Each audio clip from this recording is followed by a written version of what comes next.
मैं ऐश्वर्य आप सभी का स्वागत करता हूँ राजस्थान 24/7 पर। खुश रहें, आबाद रहें, जिंदाबाद रहें।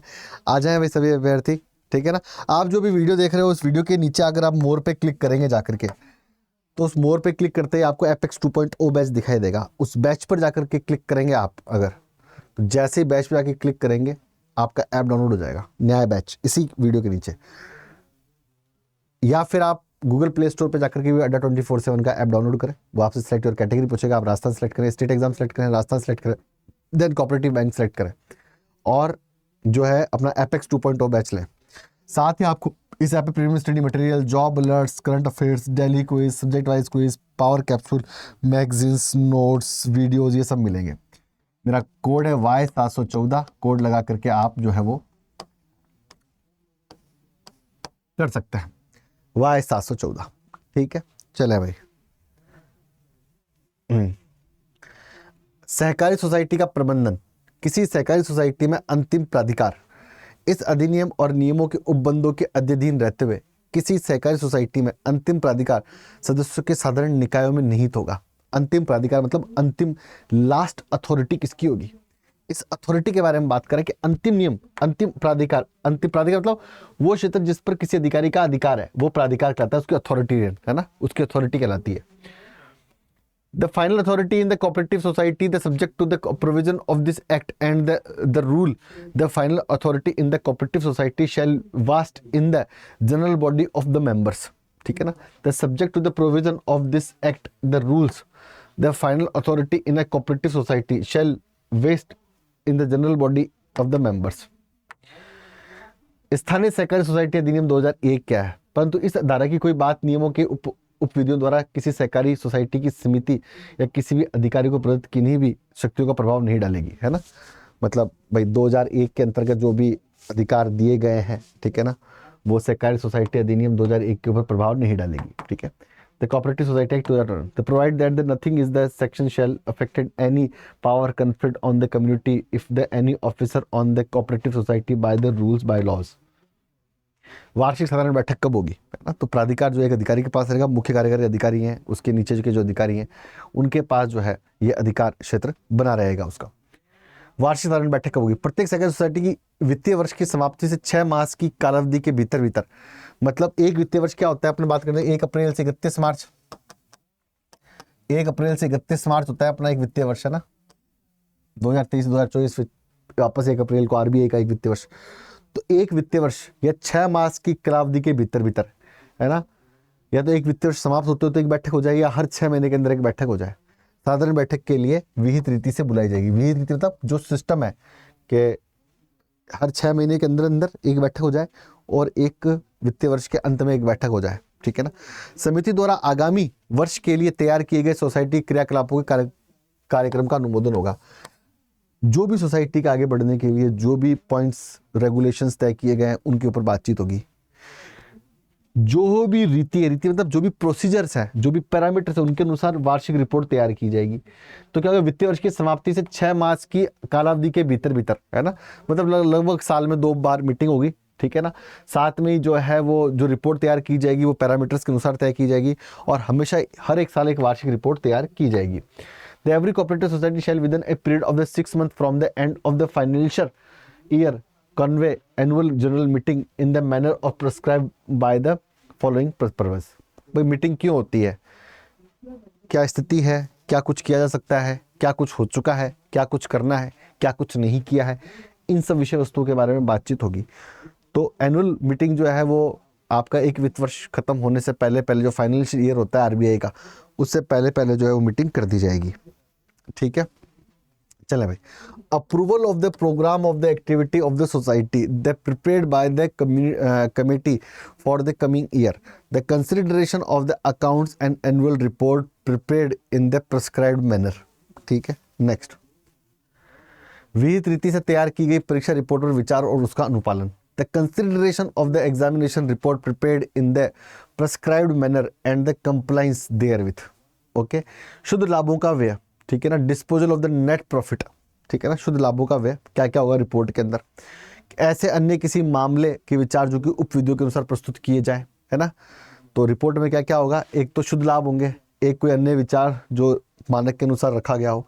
तो disposal of the net profits, the consideration of any other matter which may be presented in the according with the bylaws, ठीक है ना। विशेष साधारण बैठक है, अगर हम बातचीत कर लें, किसी सहकारी सोसाइटी की, समिति सोसाइटी की विशेष साधारण बैठक किसी भी समय बुला सकेगी और रजिस्टर से सदस्यों के कुल संख्या के 5वें भाग के अन्यून्यन इतने सदस्यों से उपविधियों से निर्देशित की जाए। लिखित अध्यपेक्षा प्राप्त होने के पश्चात बैठक 1 मास के भीतर भीतर बुलाई जाएगी। तो विशेष बैठक जो है, जो विशेष कारणों से बुलाई जाती है, ठीक है ना, सोसाइटी की विशेष साधारण बैठक किसी भी समय बुलाई जा सकेगी। विशेष साधारण बैठक कभी भी बुलाई जा सकती है ना। रजिस्ट्रार से सदस्यों की कुल संख्या के 5वें भाग से अन्यून इतने सदस्यों से, मतलब लगभग 5वां भाग मौजूद होना चाहिए, ठीक है ना, तब बैठक 1 मास के भीतर भीतर बुलाई जा सकेगी। यदि सरकारी सोसाइटी की विशेष साधारण बैठक उपधारा 1 में निर्देशित अध्यपेक्षा के अनुसार नहीं बुलाई जा सकती, जो कि उपधारा 1 में जो नियम दिए गए हैं, अगर उपधारा 1 का कोई विषय है तो उसके अंतर्गत जो है वो साधारण बैठक नहीं बुलाई जा सकती। बाकी सभी विषयों पर साधारण बैठक बुलाई जा सकती है 1 माह के भीतर भीतर, ठीक है। The committee of the cooperative society may be any time call a special general meeting on the society and after receiving a requesting in the writing from the registrar और from such a number of the member not less than 1/5 तो होने चाहिए, नहीं तो बैठक होगी ही नहीं। जैसे अपन कहते हैं ना कोरम, गण पूर्ति कहते हैं इसको, अपन पॉलिटी जब पढ़ते हैं तब गण पूर्ति की बात आती है कि भाई 200 मेंबर का 10वां हिस्सा, मतलब 20 मेंबर मौजूद होंगे तब तो मतलब अपनी विधानसभा चलेगी। ऐसे पार्लियामेंट का भी है, 10वां हिस्सा मौजूद होना चाहिए, मतलब लगभग 53 से 55 सदस्य मौजूद होना चाहिए, तभी आपकी पार्लियामेंट काम करेगी, मतलब कि लोकसभा काम करेगी। पार्लियामेंट में 2 पक्ष हैं, राज्यसभा और लोकसभा। तो यहाँ पर भी यही है कि 1/5 पार्ट जो है मौजूद होना चाहिए, तभी साधारण बैठक होगी, है ना, 1 माह के भीतर भीतर, ठीक है। चले भाई, तो if a special general meeting of the cooperative society is not according with the request referred to in the sub section 1, registrar या उसके द्वारा इस निर्मित प्राधिकृत किसी अन्य व्यक्ति को 1 माह के भीतर भीतर ऐसी बैठक बुलाने की शक्ति होगी, वह बैठक समिति द्वारा बुलाई गई बैठक समझी जाएगी, ठीक है ना। क्या आएगी, रजिस्टर या उसके द्वारा इस निमित्त प्राधिकृत किसी अन्य व्यक्ति को 1 माह के भीतर भीतर ऐसी बैठक बुलाने की शक्ति होगी, वह बैठक समिति द्वारा बुलाएगी बैठक समझी जाएगी, ठीक है ना। रजिस्टर या उसके द्वारा इस निमित्त प्राधिकृत किसी अन्य व्यक्ति को 1 माह के भीतर भीतर ऐसी बैठक बुलाने की शक्ति होगी और वह बैठक समिति द्वारा बुलाएगी बैठक समझी जाएगी, ठीक है ना। तो 1 माह के भीतर भीतर जो है वो बैठक बुलाई जाएगी रजिस्ट्रार के द्वारा और उसको समिति की बैठक ही माना जाएगा। रजिस्टर को यह आदेश करने की शक्ति होगी कि इस उपधारा के अधीन बैठक बुलाने में उपगत व्यय सोसाइटी की निधियों में से या व्यक्ति द्वारा संदत्त किया जाए, जो रजिस्ट्रार की राय में बैठक बुलाने से इनकार करने या उनसे विफल रहने की उत्तरदायी हो। तो रजिस्ट्रार आदेश की शक्ति होगी कि उस उपधारा के अधीन बैठक बुलाने में उपगत व्यय सोसाइटी की निधियों से या ऐसे व्यक्तियों द्वारा संदत्त किया जाए, या तो सोसाइटी कोई बैठक में जो खर्चा हो रहा है या तो सोसाइटी देगी, या वो व्यक्ति जो आने से इनकार कर रहा है बैठक बुलाने में, उस पर पेनल्टी लगा करके बैठक की रकम वसूली जाएगी, ठीक है। यहां पर ये नियमावली है। नेक्स्ट बात कर लें, और ये क्लास जो है आपकी आज हो गया क्या, मंगलवार, ठीक है ना। ये क्लास जो है अगर हम बातचीत कर लें, ये क्लास जो है अपनी आज क्या हो गया, अपना मंगलवार ना, मंगलवार हो गया आज, राइट। बुधवार 27 का, 28 का गुरुवार, 29 का शुक्रवार, 29 का शुक्रवार, और हाँ ठीक है। तो आपकी गुरुवार से जो है ये क्लास फिर सुबह होगी, है ना, शायद आई थिंक 9:30 से 10, है ना, ये टाइम होगा इस क्लास का। कल सुबह ही ये क्लास हो जाएगी आपकी ठंड के अंदर, ठीक है ना, इन द मॉर्निंग, ठीक है ना।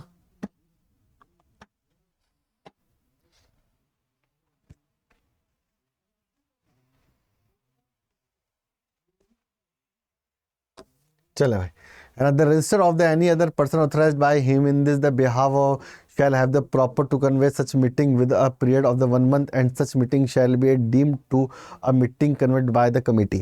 The registrar shall have the power of order the expenses incurred the convening and the meeting under this subsection shall be paid out of the fund of the society or by such person or the person who in the opinion of the registrar are the responsible for the refusing to the convey the meeting be responsible for filling in that, ठीक है, simple thing है।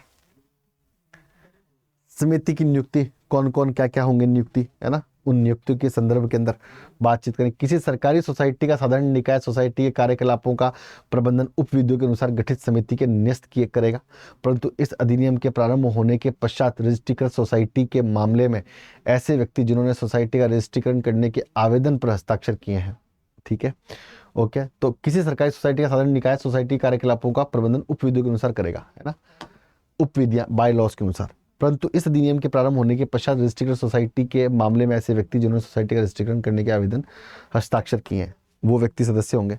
Society कार्यकलापों के संचालन के लिए रजिस्ट्रीकरण की तारीख से 3 मास की करारावधि के लिए कोई समिति नियुक्त कर सकेंगे। 3 मास के अंदर जैसे आपने रजिस्टर कराई समिति, उसके 3 मास के भीतर भीतर जो है आप क्या कर सकेंगे, 3 मास के कालावधि में कोई व्यक्ति नियुक्त कर सकेंगे। Appoint the general body of the cooperative society shall the entrust that the management of the affairs of the society to a committee constituted in the accordance with the bylaws. They provided that in the case of the society registered after the commitment of this act, the person who have the signed that the application for the registration of the society, the appointment of the committee to conduct the activity of the society for the period of 3 months from the date of registration. किंतु इस परंतुक के अधीन नियुक्ति समिति ऐसी किसी नई समिति जिसका गठन उपविधियों के अनुसार 3 मास की उक्त कालावधि के भीतर भीतर किया जाएगा के गठन पर कृत्य करना बंद कर देगी। समिति के सदस्यों की ऐसी संख्या होगी जिसकी उपविधियों में विहित की जाए, परंतु समिति के सदस्यों की अधिकतम संख्या 16 से अधिक नहीं होगी, है ना। तो 3 मास की उक्त कालावधि के भीतर भीतर किया जाए गठन, जो सामान्य कमेटी है ना, जो कमेटी बनाई जा रही है 3 मास के अंदर अंतर्गत गठित हो जाए। साथ में ही जो मेंबर बनाए जाएंगे, है ना, समिति के सदस्यों की संख्या जो है 16 से अधिक नहीं होगी। साइज क्या होगा, 16 मेंबर से अधिक का साइज जो है वो यहाँ पर नहीं होगा। अधिकतम जो है वो 16 मेंबर होंगे, ठीक है ना। परंतु 12 सदस्य सोसाइटी साधारण निकाय के द्वारा निर्वाचित किए जाए, ठीक है ना, परंतु यह और की समिति के 12 सदस्य के द्वारा नियुक्त किए जाए, है ना। तो यहाँ पे क्या 16 से अधिक सदस्य नहीं होंगे, परंतु यह और की समिति के 12 सदस्य सोसाइटी साधारण निकाय द्वारा निर्वाचित किए जाएंगे, ठीक है ना। चलिए भाई, but the committee appointed under the provision shall case the function of the information of the new committee which shall be constituted as per the bylaws with the period of 3 months. अंग्रेजी में पढ़ना बहुत आसान है। The committee shall be have such a number of the as may be prescribed in the bylaws, provided the maximum number of the member of the committee shall not exceed 16, provided further that a 12 member of the committee shall be elected by the general body of society. तो 12 member जो है ना 16 मेंबरों को अधिकतम चुन लेंगे, है ना। 12 मेंबर को चुनेंगे, 16 मेंबर्स को चुन लेंगे, इलेक्टेड कर लेंगे, ठीक है। चले भाई आगे बढ़ते हैं। मुख्य कार्यपालक अधिकारी की नियुक्ति और हटाया जाना। मुख्य कार्यपालक अधिकारी की नियुक्ति और हटाया जाना। शीर्ष सरकारी बैंक या किसी केंद्रीय सरकारी बैंक का मुख्य कार्यपालक अधिकारी संबंधित बैंक की समिति द्वारा नियुक्त किया जाएगा। वह ऐसे मापदंड पूरा करेगा जो भारतीय रिजर्व बैंक द्वारा नियत किया जाए, ठीक है ना। फर्स्ट पॉइंट क्या है, शीर्ष सरकारी बैंक का, केंद्रीय सरकारी बैंक का मुख्य कार्यपालक जो है, चीफ एग्जीक्यूटिव ऑफिसर जो है ना, समाप्ति द्वारा नियुक्त किया जाए और वह ऐसे मापदंड पूरे करेगा जो भारतीय रिजर्व बैंक द्वारा नियत किए जाएंगे, ठीक है ना। भारतीय रिजर्व बैंक द्वारा नियत किए जाएंगे। कोई व्यक्ति जो शीर्ष सरकारी बैंक या किसी केंद्रीय सरकारी बैंक के मुख्य कार्यपालक अधिकारी के पद के लिए भारतीय रिजर्व बैंक द्वारा यथा नियत मापदंड पूरे नहीं करता है तो वह ऐसे पद के लिए अपात्र समझा जाएगा, है ना। अगर रिजर्व आरबीआई के द्वारा, है ना, केंद्रीय सरकारी बैंक के द्वारा कोई रूल्स एंड रेगुलेशंस तय किए गए हैं, ठीक है ना, और वो रूल एंड रेगुलेशन या उन पैरामीटर्स के ऊपर खरा नहीं उतरता है तो वो उस पद पर नहीं रह सकता फिर, है ना, फिर उसको नियुक्त नहीं किया जाएगा, है ना। तो भारतीय रिजर्व बैंक या राष्ट्रीय बैंक की शासन से सलाह प्राप्त करने पर हटा दिया जाएगा। And the chief executive officer in the apex cooperative bank or a central cooperative bank shall be appointed by the committee of the bank concerned and shall certify such the criteria as may be prescribed by the Reserve Bank of the India. Reserve Bank of India क्या हो जाएगा, Reserve Bank of India, ठीक है। Reserve Bank of India. Any person who does not satisfy the criteria as may be prescribed by the Reserve Bank of India for the post of the Chief Executive Officer of and the Apex Cooperative Bank or the Central Cooperative Bank shall be deemed to be the ineligible for the such post and the such person holds the post if so it will be removed any. अगर कुल मिला के बात ये कि cooperative bank का सदस्य जो होगा जो मुख्य कार्यकारी अधिकारी है उसको नियुक्त किया जाएगा। वो मुख्य कार्यकारी अधिकारी रिजर्व बैंक के द्वारा या केंद्रीय सहकारी बैंक के द्वारा दिए गए जो रूल एंड रेगुलेशंस हैं, जो पैरामीटर्स हैं, उन पर सेट होना चाहिए। अगर वो पैरामीटर्स फॉलो नहीं कर रहा है या उसका वो व्यक्ति जिस पद पर है उस पद के अनुसार उसकी योग्यता नहीं है, तो उसको जो है फिर वो अंत में अगर नियुक्त कर दिया गया है तो आरबीआई की सलाह से उसको हटा दिया जाएगा। समिति की सदस्यता इत्यादि के लिए निर्भरता, कोई भी व्यक्ति एक ही समय में एक से अधिक शीर्ष सोसाइटी या एक से अधिक केंद्रीय सोसाइटी का अध्यक्ष नहीं होगा, है ना, अध्यक्ष नहीं है। कोई भी व्यक्ति एक ही समय एक से अधिक सोसाइटियों का, एक से अधिक केंद्रीय सोसाइटी का अध्यक्ष नहीं होगा। The first point. The second point is the no person shall at the same time be a president of the more than one apex society और more than one central society. ठीक है ना, क्या है, एक जो व्यक्ति है एक ही समय में एक से अधिक शीर्ष सोसाइटी या एक से अधिक केंद्रीय सोसाइटी का अध्यक्ष नहीं होगा। याद रखना, एक सोसाइटी एक अध्यक्ष। क्या नियम है, एक सोसाइटी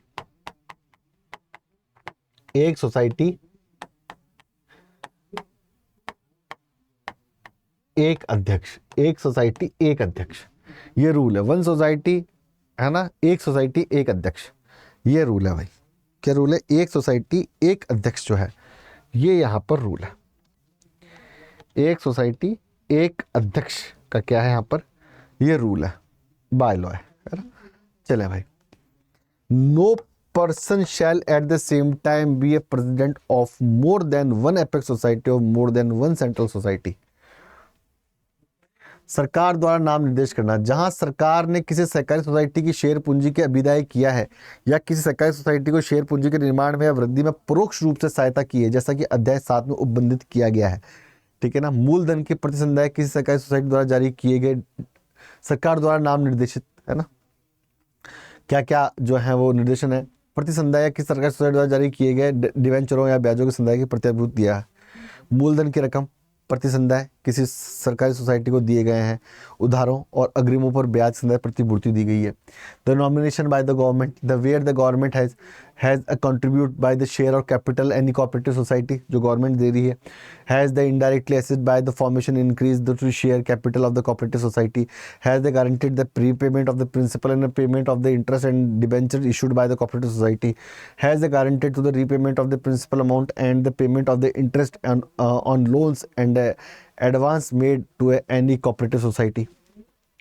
सहकारी सोसाइटी के अधिकारी और कर्मचारी, इस अधिनियम में कहीं भी अंतर निर्देशित किसी बात के होते हुए भी रजिस्ट्रार सोसाइटियों सुचारू कार्यकरण और उनके कर्मचारियों के सामान्य कल्याण, ठीक है ना, सामान्य कल्याण के हित में किसी सोसाइटी या सोसाइटी किसी वर्ग के कर्मचारी की सेवा शर्तों के संबंध में सामान्य निर्देश जारी कर सकेगा।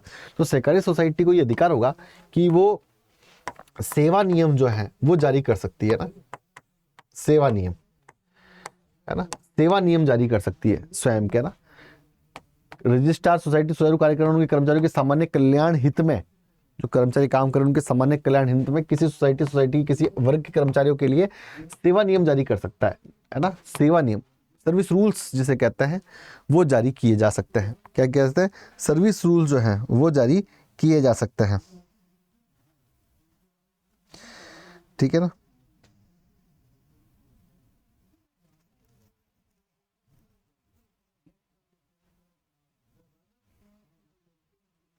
ठीक है ना, सेवा नियम जारी किए जा सकते हैं। Next, officers and the employees of the cooperative society, notwithstanding anything of the content anywhere in the act, the register may, in the interest of the smooth function of the society and the general welfare of their employee, issue general directions with the respect to the condition of the services of the employee of any society or any class of society। ठीक है, आगे बढ़ते हैं यहाँ से। Next, registrar संपूर्ण राज्य और उसके भाग में की सोसाइटी के किसी वर्ग के कर्मचारी के लिए एक सामान्य संवर्ग का गठन कर सकेगा और ऐसे संवर्ग के अधीन आने वाले कर्मचारियों की भर्ती, मानदेय, स्थानांतरण, प्रतिनियुक्ति, अनुशासनात्मक कार्रवाई और सेवा शर्तों से संबंधित अन्य मामलों के संबंध में ऐसे मार्गदर्शक सिद्धांत तैयार कर सकेगा।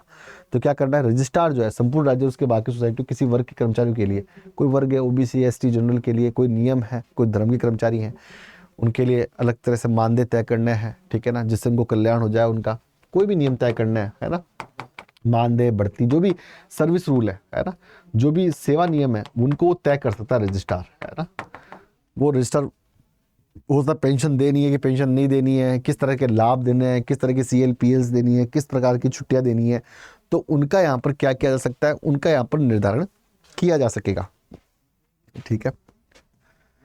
The register may the constitute the common cadre for the employee of the any class of the society throughout the state or the any part of thereof they regulate, and the recruitment, the harmony, transfer, deputation, disciplinary action, and the condition of services of the employee falling under the such cadre will also be able to prepare as such guiding principle in the relation to the other related matters. सहकारी society के लिए भर्ती board का गठन करना, है ना, जैसे आपका भी एग्जाम हो रहा है तो भर्ती बोर्ड का गठन करना, है ना। राज्य सरकारी सोसाइटी कर्मचारियों की चयन और भर्ती की सिफारिश के लिए राज्य की सहकारी सोसाइटी कर्म भर्ती के लिए नियमों में विहित किया जाए एक सरकारी भर्ती बोर्ड होगा, जिसके धारा में आगे बोर्ड कहा जाएगा। बोर्ड के अध्यक्ष और 2 अन्य सदस्य मिलकर बनेगा। इसका गठन सरकार द्वारा ऐसी रीति से किया जाएगा जो विहित की जाए। अब राजस्थान में क्या, तो राजस्थान की सरकार ने जो है राजस्थान सरकारी इसके लिए बोर्ड गठित कर रखा है, उसमें एक अध्यक्ष होगा, मेंबर्स होंगे, एक अध्यक्ष और 2 अन्य मेंबर होंगे, ठीक है ना। उसके अनुसार जो है ये कार्रवाई करेगा, ये काम करेगा, ठीक है। चलिए भाई, तो मैं आपको बता देता हूँ कि आप जो है वो इस वीडियो के नीचे जाएं, है ना, ठीक है ना। इस वीडियो के नीचे जाएंगे, मोर पे क्लिक करेंगे तो आपको वहाँ पे एपेक्स 2.0 बैच दिखेगा। अगर वैसे नहीं लेना है आपको तो कैसे लोगे, जाके आप जाएं गूगल प्ले स्टोर पे, आपके मोबाइल में ऐप डाउनलोड करने वाला, अगर एप्पल का है तो ऐप स्टोर होगा आपका ना, ठीक है ना। तो उस पर जाएँ, अड्डा 24/7 टाइप करें। जैसे अड्डा 24/7 टाइप करेंगे आपका ऐप जो है वो डाउनलोड होगा। वो सिलेक्ट योर कैटेगरी पूछेगा आपसे, आपको सिलेक्ट योर कैटेगरी में जाकर के क्या करना है, आपको स्टेट एग्जाम सेलेक्ट करना है। क्या सेलेक्ट करना है आपको, सबसे पहले स्टेट एग्जाम सेलेक्ट करना है। स्टेट एग्जाम के बाद में आपको राजस्थान सेलेक्ट करना है। राजस्थान के बाद में आपको जो है राजस्थान के बाद में आपको आपका राजस्थान कोऑपरेटिव रिक्रूटमेंट बोर्ड कोई चूज़ करना है। और उसके बाद आपको एपेक्स 2.0 बैच चूज़ करना है। बाय नाउ पर जाके क्लिक करना है, यहाँ पर जो है कोड लगाना है Y714, अप्लाई करना है। 953 रुपये,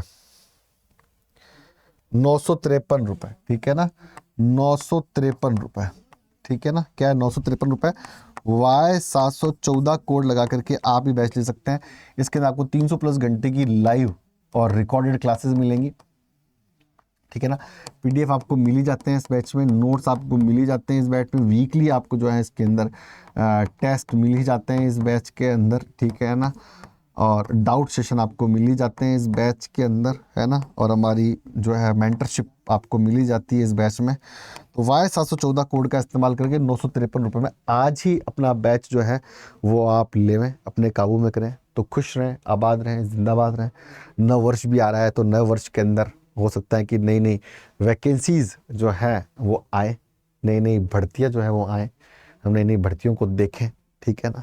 तो इज़ वेरी गुड थिंग कि ऐसा कुछ हो जाए तो मज़ा आ जाए, ठीक है। तो खुश रहें, आबाद, जिंदाबाद रहें। चैनल को सब्सक्राइब करें, लाइक करें, शेयर करें, ऐप को डाउनलोड करें और मेरी कम्युनिटी ज्योग्राफी बाय ईश्वरदीन उसको फॉलो करें। धन्यवाद।